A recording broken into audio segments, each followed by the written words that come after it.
Olá, começa neste momento o programa Mais Saúde da ACOM, a Associação de Combate ao Câncer do Centro-Oeste de Minas.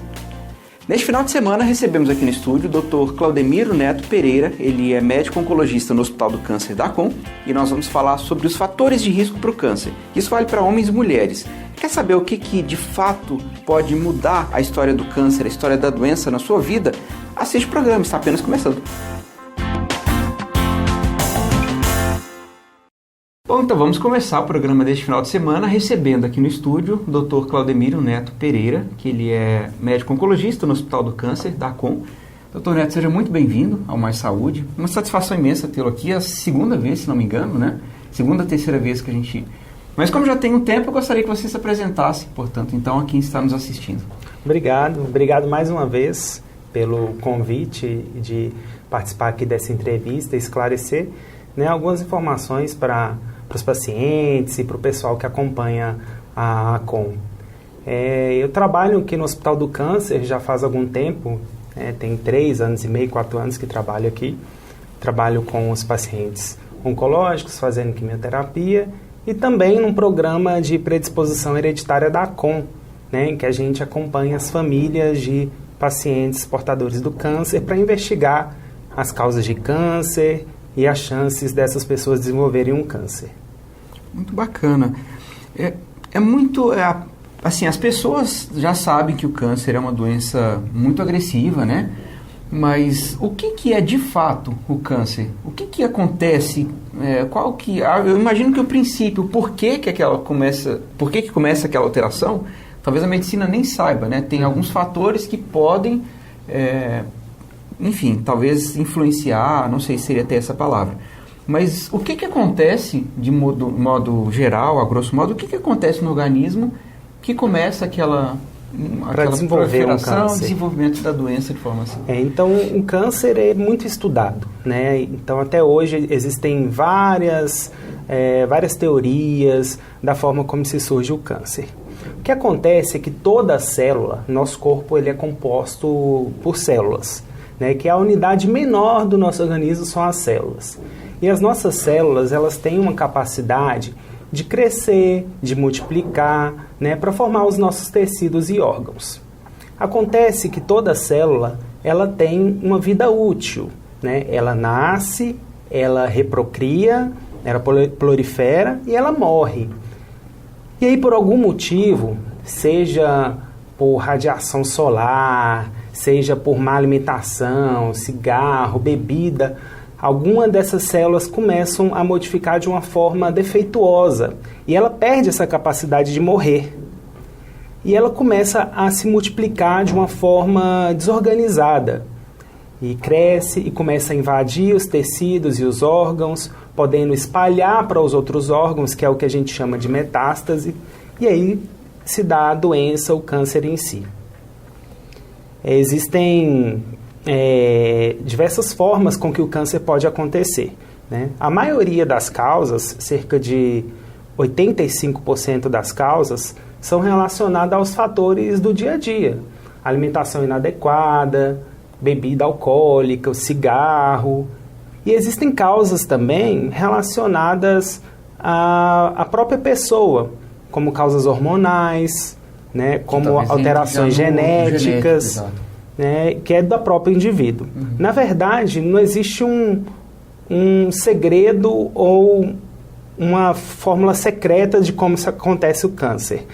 Na verdade, essas situações, exposição a danos, exposição a fatores ambientais, associada a algum desequilíbrio do organismo, isso leva à formação de um câncer. Você falou uma coisa muito interessante.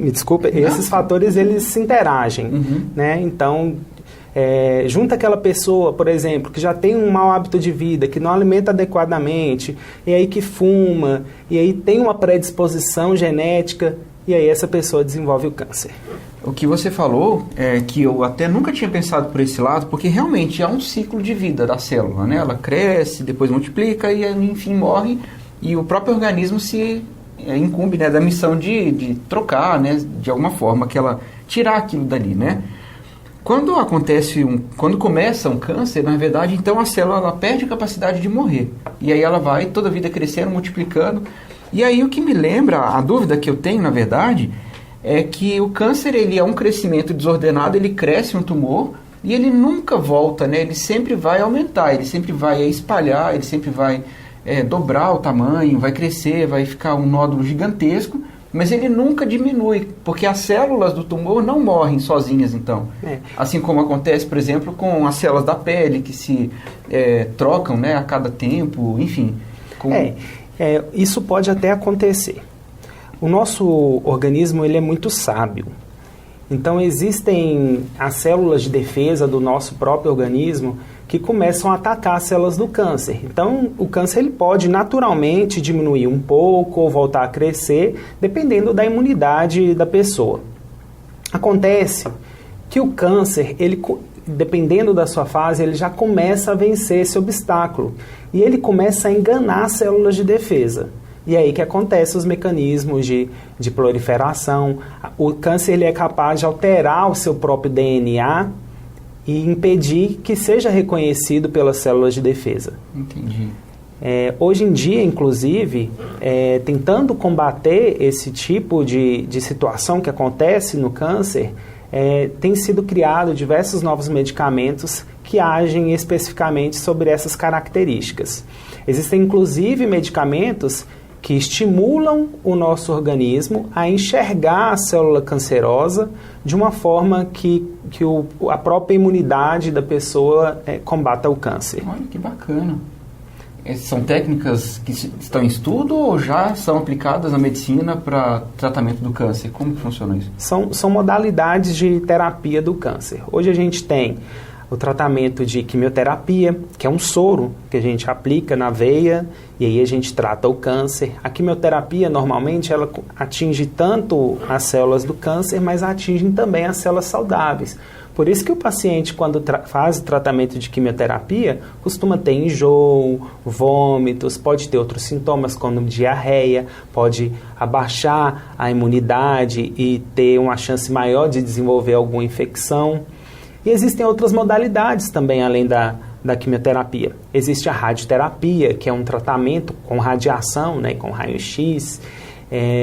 Existe também uma modalidade de tratamento, que é a imunoterapia, que vem crescido, que existe já há mais de uma década, mas que tem crescido nos últimos anos. Essa técnica para tratamento de câncer é uma técnica em que a gente estimula o organismo, a própria defesa do organismo, a combater a célula cancerígena.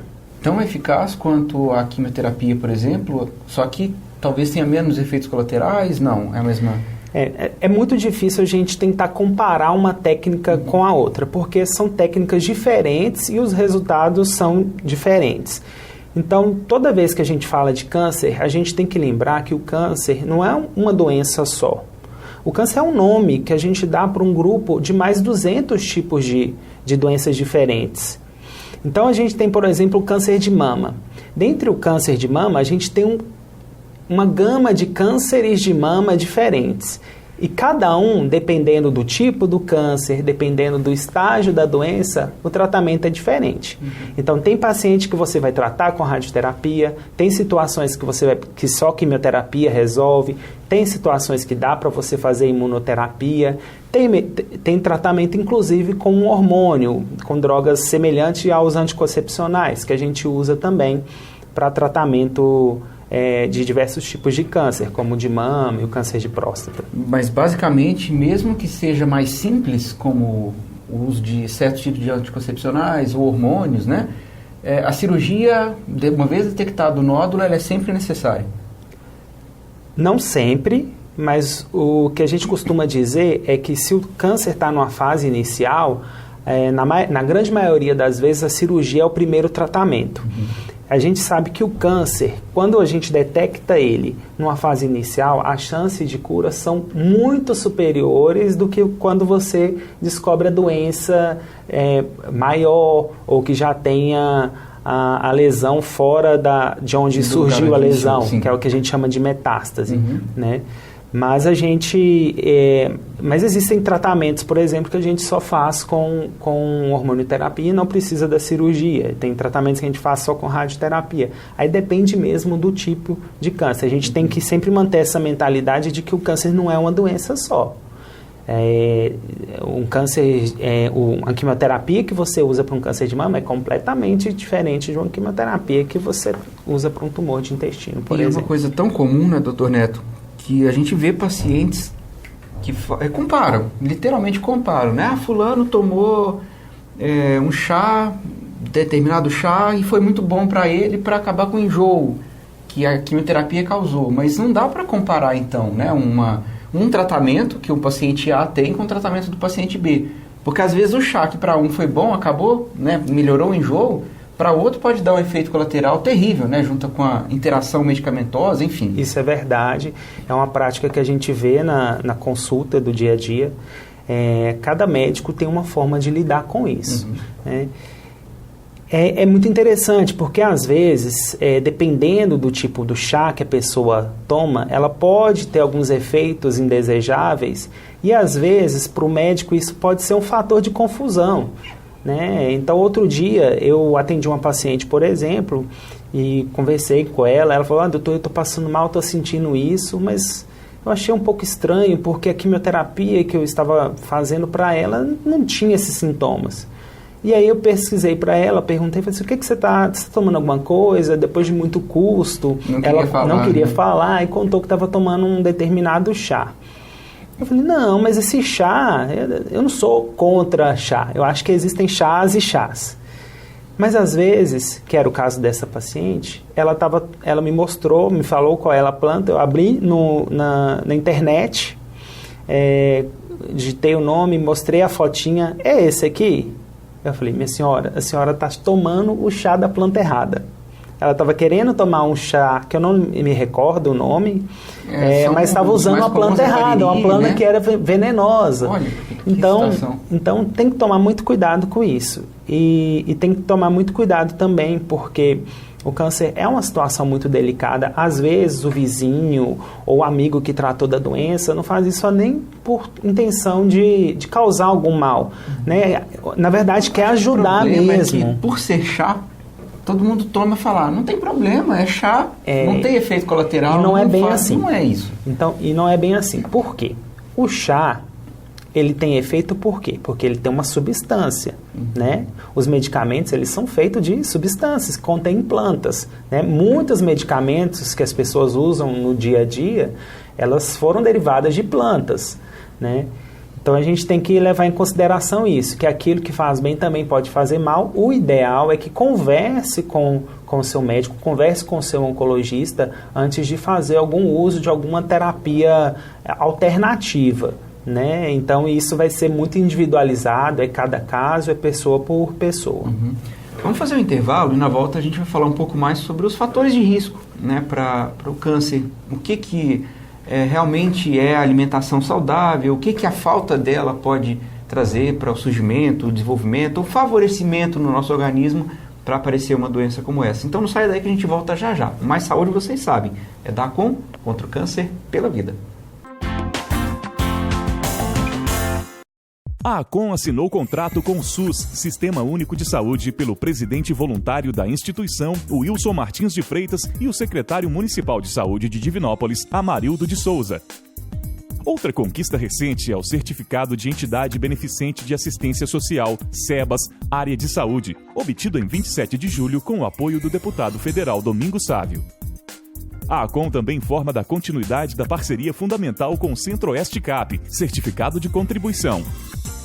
O presidente da entidade agradece emocionado a Deus e a todos os envolvidos. Lembra-se dos doadores e do principal beneficiado, o paciente oncológico.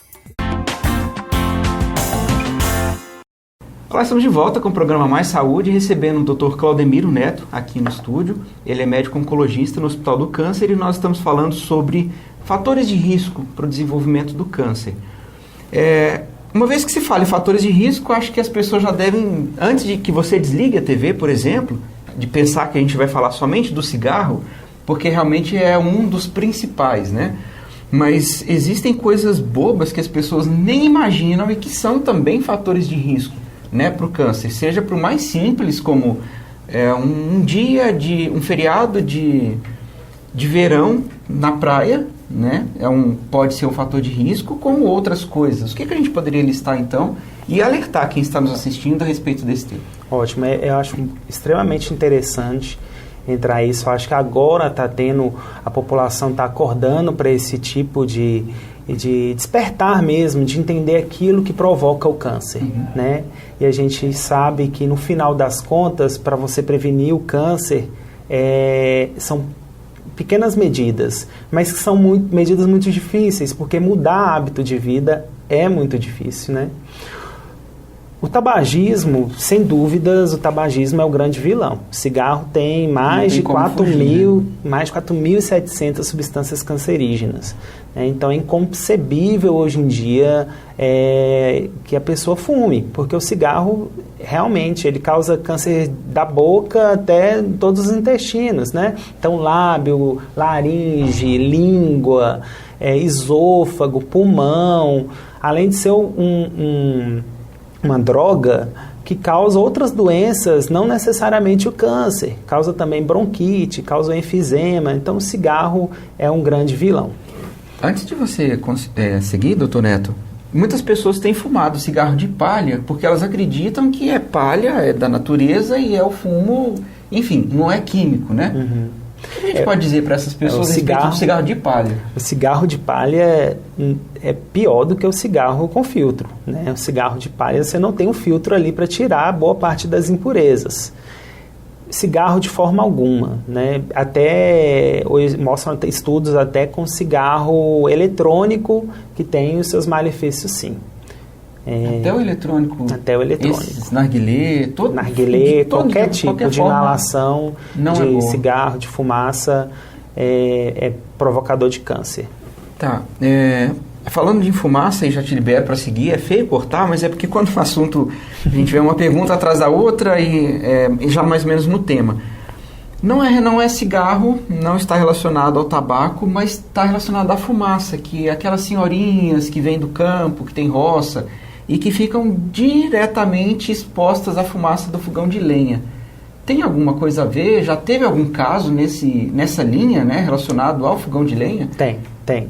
Tanto o fogão a lenha, né, que a pessoa vai estar ali em contato com a fumaça, essa fumaça também é tóxica, essa fumaça também pode causar doenças pulmonares e também pode aumentar a chance de desenvolver o câncer. Como também é importante a gente frisar a questão do tabagismo passivo, né, que é quando tem algum familiar que fuma em casa e você está exposto a esse tabagismo. Então, a pessoa que não fuma, mas que está no ambiente de uma pessoa fumante, ela também tem um risco aumentado para desenvolver o câncer. Porque o fumante passivo, né, a gente fala que o fumante, né, ele está absorvendo diretamente a fumaça, enfim, né, obviamente. Mas o fumante passivo é sentir o cheiro do cigarro, já não é legal, né? Você já está exposto ali a algum tipo de... Não é que ele está lá na outra sala, não, ele foi lá para a garagem fumar. Mas está chegando o cheiro, já é um indício de que não está te fazendo bem. Exatamente, já está tendo contato com as substâncias nocivas. Nós falávamos sobre os fatores de risco, né? Aí nós falamos do cigarro. Né? Aí eu te interrompi, mas falamos do fogão né, com lenha, a fumaça daquilo ali, né? Demais fatores de risco que são negligenciados. Por exemplo, o fogão a lenha é né, que ninguém talvez associe, né, a questão da fumaça que ele produz a vida inteira. Tanto que a cozinha onde tem... Eu adoro. Eu sou apaixonado, mas toda cozinha que tem fogão a lenha, ela fica preta, né? E aquela fumaça vai sendo absorvida também pelos nossos pulmões, né? A comida no fogão de lenha é muito bom, mas a fumaça não. De maneira alguma. Nessa linha também de drogas que a gente está falando, a gente sabe que outras drogas também, maconha, cocaína, também tem relação com o surgimento de câncer. Então, drogas também estão relacionadas ao desenvolvimento de câncer. Nessa questão também de inalação, a gente tem as exposições ambientais. Por exemplo, trabalhadores que trabalham em fábricas que produzem amianto, telhas de amianto, por exemplo, também tem um risco de exposição maior. Pintores, pessoas que trabalham muito com tinta, com solventes, então sempre tem que usar os equipamentos de proteção, que a gente chama de EPI, né, os equipamentos de proteção individual, para poder evitar contato com essas substâncias. E o álcool, né, o álcool também, que é disperso na nossa sociedade, que está, inclusive, inserido na nossa cultura, também está relacionado ao surgimento de câncer. Em pequenas quantidades já é suficiente para poder estar associado ao aumento desse risco. Então, recomendado é reduzir e, quem sabe, abolir o álcool também. O cigarro nem se fala, é já não ter mesmo, né? Agora o álcool... Porque é um fio, né? Porque tem o benefício que ele pode proporcionar em consumo consciente, óbvio, né? E também o excesso disso, porque é muito difícil determinar o que é um consumo saudável de álcool, né? Não se tem, até hoje, assim, todos os estudos têm mostrado o malefício do álcool, né? Tem alguns estudos que mostraram que o álcool derivado da uva, o vinho, pode aumentar um pouco do colesterol bom, mas o suco de uva também. Então, assim, o álcool é nocivo, o álcool provoca câncer, isso está bem estabelecido. Teve uma pesquisa que foi realizada recentemente pela USP, junto com o Hospital de Harvard, foi até publicado numa grande revista internacional, que olhou nessa questão dos brasileiros, a relação dos fatores de risco. Eles avaliaram o tabagismo, avaliaram o álcool, avaliaram o excesso de peso, avaliaram a falta de atividade física e olharam isso em relação ao surgimento de câncer, e mostrou que esses efeitos, esses fatores de risco estão associados com o surgimento de 30% dos cânceres. Então é um número muito considerável. Essa pesquisa mostrou, mas a gente sabe na prática clínica que isso é muito superior. É complicado porque tudo parte da rotina, né, da forma com que as pessoas lidam, né, com alimentação saudável, por exemplo. O Dr. Neto falou a respeito do álcool, o consumo do tabaco, né, as pessoas que são fumantes passivas, né, que convivem com fumantes. Então, tudo isso, o sol, né, a exposição ao sol, né, é um fator de risco também. Tem outros fatores que eu gostaria de trazer. Inclusive, esse mês de agosto é o mês dos pais, em que se comemora o Dia dos Pais. Eu gostaria que a gente pudesse continuar, nós vamos encerrar o programa aqui, mas que a gente pudesse continuar e falar um pouco sobre isso também, sobre os cânceres masculinos, a forma com que nós podemos estimular, eu não sei, o que nós podemos fazer para melhorar essa aceitação do homem quanto aos exames que ele precisa fazer. Existe alguma técnica, alguma novidade? O exame de PSA, ele substitui o exame de toque ou não? Isso é mito, é verdade? Vamos conversar sobre isso na semana que vem? Pode ser? Pode ser, combinado. Então ficamos assim, a gente encerra aqui o programa Mais Saúde deste final de semana. Quero desejar um excelente sábado, um excelente domingo para vocês. Fiquem com Deus, e a semana que vem estaremos aqui mais uma vez com o Dr. Neto Pereira, falando então um recado direto, um papo reto para você que é pai e que será pai um dia, né? Todos os homens estão convidados, as mulheres também, porque elas são importantes para ajudar a puxar a orelha quando é necessário. Pessoal, um grande abraço, fiquem com Deus, até lá. Tchau, tchau.